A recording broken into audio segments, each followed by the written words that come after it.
Hey guys, it is Scotch for Dummies. Four guys on a journey to give you our opinions and ratings to save your wallet. So that you can afford to buy name brand cereal.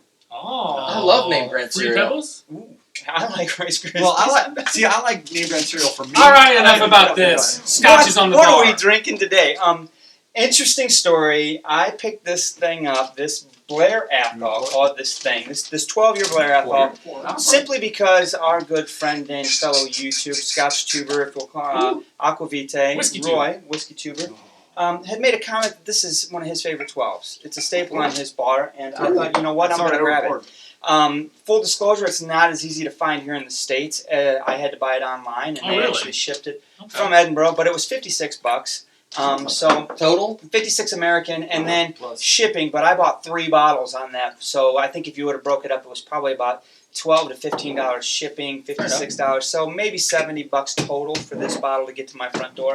But interesting, here it is. It's a Blair Athol. It's 43%. I don't know if it's a natural color, non-chill filter. It says nothing of it. I have to assume it's got artificial coloring in it, and I have to assume it's been chill filtered at 43%. But I'm hoping that our good friend Aquavite can share a little bit more about that in the comments.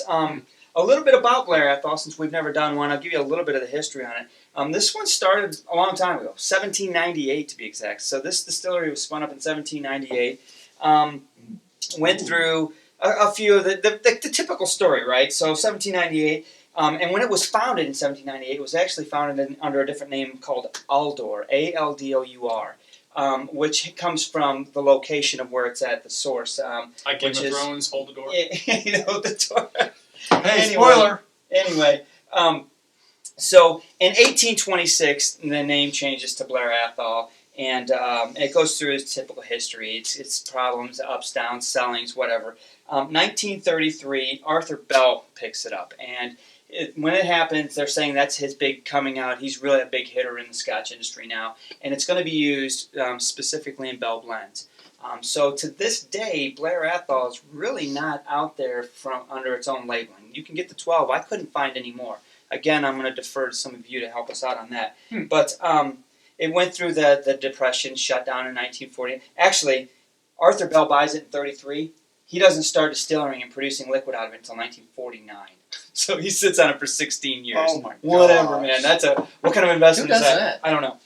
Anyway, it goes through this typical, buy, sells, mothballs and stuff, and it's obviously out there today. It is owned by Diageo, and it falls under their classic malts line, which there's a ton of labels under that. But I could only find the 12-year-old. So, interestingly enough, I'm very curious to see why Roy thinks this one belongs. Crap. The burn of the otter. The burn of the otter, right? That's what Aldour it means. But there's another place. I already jumped the shark and took a sip. Holy crap! You need to stop talking. Yeah. Stop talking, start drinking, man. Anyway, by the way, it's a Highland, pretty much 43%. dead center, heart of Highland. 43% outside of a little town called Pitlochry, if I pronounce that right. I'm sure Roy will correct So me. fruity red nose? Deep, like ruby fruits and molasses on the nose. I mean, It I know is lemon buttery sugar. You just calm down, mister. God. You're ahead of us. Oh man, this is nice. See, I don't feel like I'm ahead that much. Lemon. God, I smell like a leather sofa. Or a leather recliner. This is pleasant nose. Rich, deep. It's Molasses. really. All right, fine. Just take a sip. You'll be happy you did. It's got butter and molasses and like dark chocolate and spice. Everything nice. That finish is nice. That's a really deep, rich Scotch. It is a rich. How did they put all that in there? I don't know. That's I interesting. don't know, and why aren't they selling more, ranges? If This is a if this 12-year? is just going to blend, what the hell? This is a 12-year? Yeah. Damn. I have to say, there are times when we try stuff and they're like, it just goes in blends, and you're like, I can see why, right? Right. You know, This is I mean, like, there's nothing to it. I can't. But tasting this, I'm kind of like, we've never had a Bell's before. I kind of want to try a Bell's just to see. Yeah. I mean, if this is the stuff that they're blending with, Right. it's got to be good stuff. Wow, that is deep. All right. Rich. Okay. I gotta put this down. Step aside from it. that clear and think Some about of what us it got a is. little This bit is of only a 43%, right? Right. tobacco finish too. Yeah. Or black tea. Ah, Maybe black tea. yeah. It's Yeah. that is a full. It does not burn on rich the glass. nose at all. No. It's nice and clean. And I gotta be honest. Really on the For palate either. $56, now mind you, I had to pay the shipping, and I'm not going to count that, even though that you should, take that into Well, because we're in the consideration. States, but Right, but if I could get this for $56, on a regular basis, I can understand why Roy's saying it's a staple on his bar. absolutely. It's meaty. It's got it's not floral and that kind of Highland buttery stuff. It's more, well, I guess buttery is good, but it's got Not a meatier, flowery. deeper, richer basil flavor. I guess that's coming to my mouth. It's not the top notes. It's much more of the deeper notes is what I'm getting out of this. So Yeah. I was talking about this last night with some fellows, and the Black Cuboken is one of my favorites right now. And I tell you what, this reminds me a lot of that, but better, because that richness, the spiciness, the length of the taste, the palate, it lingers. And this gets even maltier than the Cuboken. Yeah, it's got a good malt undertone. Mm-hmm. All of those flavors are layered on top of that. It's a powerful flavor, though. It's a It is. powerful Black mouthful. pepper. There's a lot in Yeah. there, right? Yeah, It's black deep, pepper. it's rich. But there's nothing that's overpowering. It's just got layer after layer after layer. Some other spices, too, that I can't quite... Really, Figure out, yeah. I'm kind of It's surprised a this is surprise. only 12 years old, And too. to be honest. Yeah, it's more to it. For the depth of flavor that it has and the Can't quite figure out that the palate is really long. it's very The long. finish, I mean. It's got a really long finish.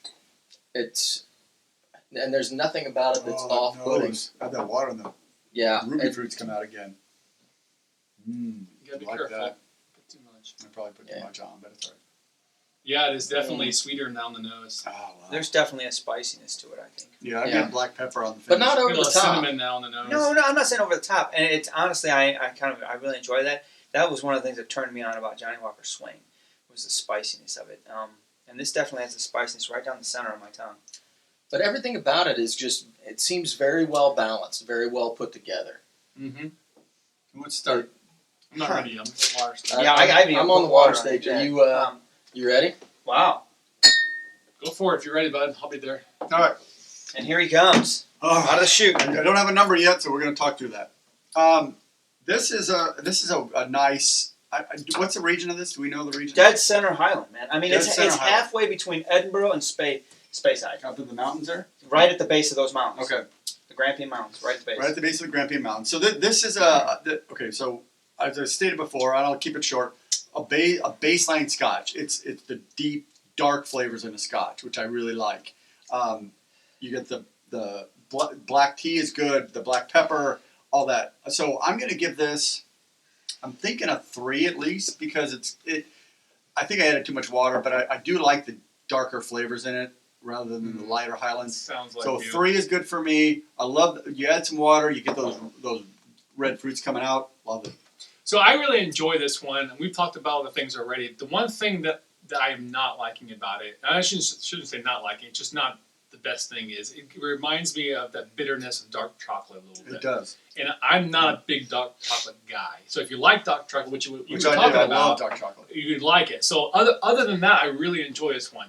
I think just my personal palate, I'm going to knock it down just a little bit because of that. And I'm talking about the long finish of that. That's why I'm getting that bitterness from.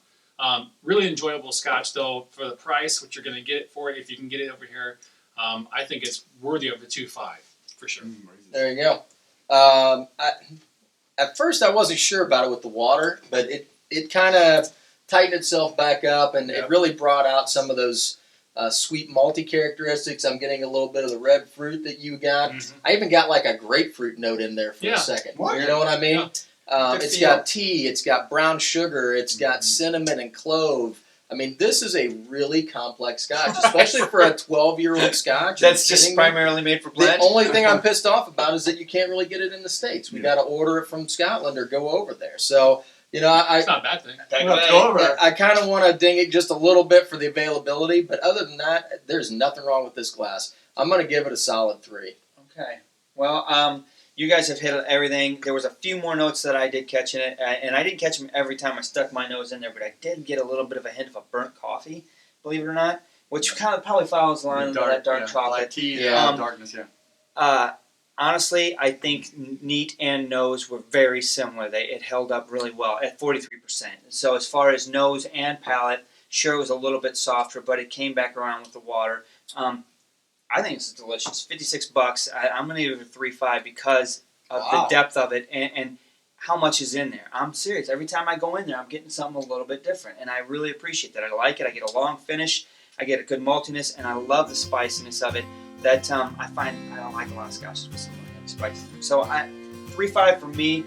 I think it was worth the purchase. I got to say thanks, Roy, for turning us on to it. Yep, you know, honestly, I because caught we you wouldn't have say even that. been able to buy it. Right, I would have. I've never heard of it. Didn't know anything about it. But when you said it was a staple on your bar, it kind of caught my interest, and that's why it's here. It's So, delicious. Don't get me wrong. Just my personal thing with the bitterness is other than that, no, it's quality scotch. it's I an give absolute it quality 2.5. 12-year-old. I mean, come All right, on, let's it start. doesn't get So- much better as well. Well, you gave it. I gave it a 2.5. You gave Three. it a 3. At 3.5. 3. So it's a 3. It's a 3. It's a Three, 3 for straight up. Scotch for Dummies. Yeah. Blair man. Athol 12 Wow. here. Guys, make sure you like us right now if you can. Subscribe every Thursday. We are live. And if you can find a bottle of this, I highly suggest you try it, man. 'Cause Yep. it's You'd be impressed. Cheers to Go ahead, that. Mark. Appreciate it. All Cheers, right, guys. boys.